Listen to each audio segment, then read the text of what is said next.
I also did want to say about these puzzle pieces that whether or not I like it, I'm going to get that puzzle piece every single day. And what I do with that puzzle piece is my job. My job is not to try to stop those puzzle pieces from coming, to negotiate how many I should be getting more puzzle pieces. My job is simply to put forth the effort to ask where that puzzle piece should go on a daily basis.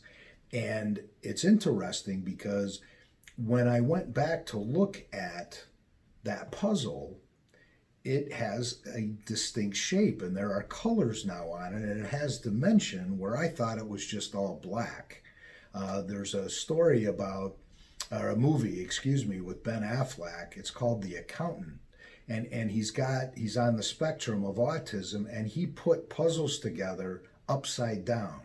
I can't even imagine how hard that would be, but his puzzles he put together upside down. They were all the color of cardboard. That's what I thought my puzzle was going to look like, and therefore there was no need to put it together because I was certain what it was going to look like. But also, when I was putting that puzzle together, there were a bunch of pieces that had a lot of black and a lot of red and a lot of gray on them. And it seemed like every time I picked up a piece, and for a while they were all black and they were all red, and oh my. Well, those, as I look back on it, were times where I had been at my highest ego and pride, easing God out, ego. Those were the times where my own self-propulsion and my own self-will had gotten me into a lot of scrapes and a lot of desperation.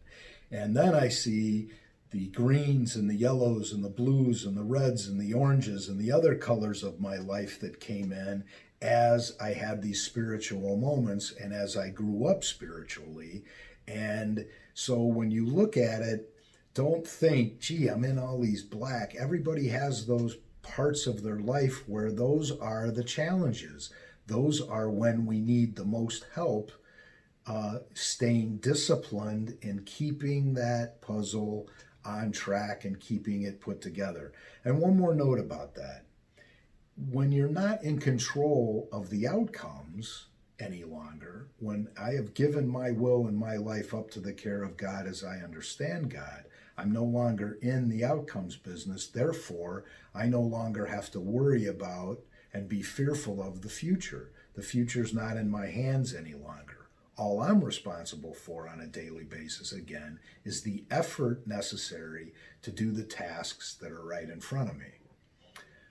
So I'll tell you what I hope for all of you and why I want to do this and why I want to pass this along to you, because here's a vision that I hope for you and I hope for me as well, that as I'm on my last legs and I'm on my deathbed and I'm hopefully somewhere at an advanced age and I've got my family all around me and they're talking and you know, we're wishing each other well and so on and so forth, and I pass away, I would hope that the people in that room, my greatest loved ones, would be taking that last puzzle piece for me that I may have been too weak to put into that puzzle, but I hope they're the ones that place that final piece, my last day on earth, in that puzzle that completes me and completes my life.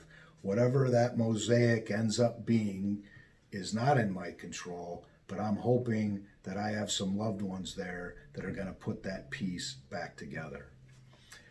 The reason that hit me so hard again that day that I was sitting at the AA meeting was because I had a very close family member that was also addicted to alcohol, and his puzzle was just like mine, that was in a pile of chaos, strewn not only over different rooms in the house, but different homes in different states. And he passed away without having gone through this spiritual program and the spiritual awakening, and got himself back healthy, started to reconcile with his life and his family and his friends, and he died with that in a pile. And the vision that I had was, what legacy did he leave? What are his kids going to know or remember about him? They're going to remember the chaos of his life, or are they gonna take the time to put that puzzle together, hopefully right side up, and that's gonna tell the story of their father, their ex-husband, their brother. I don't know, but what hit me so warm and lovingly is that I want to do what I can every day to help other people not be in that position. I've been there. I can speak to it. It's awful. And I'm just grateful that I was able to pull myself out of that with God's help and with the fellowship that I belong to. And that I'm now able to write this stuff down and hopefully help all of you live this true life of abundance and peace and serenity. And I promise you, all it takes is to make a beginning, get to know yourself, and then get on this journey. And I call it trudging along. And trudging to me was a kind of a bad word. It had a negative connotation until I actually looked it up in the dictionary. And trudge means to walk with purpose. And as I went through that program, I got a purpose. I wanted to change who I was and vow to be better. And so each day I trudge along, walking with purpose to get to a life of peace and serenity. I believe that I'm there, but I believe that it requires maintenance each day and a connection each day to this God as I understand God, to keep me pointed in the direction that He wants me to go.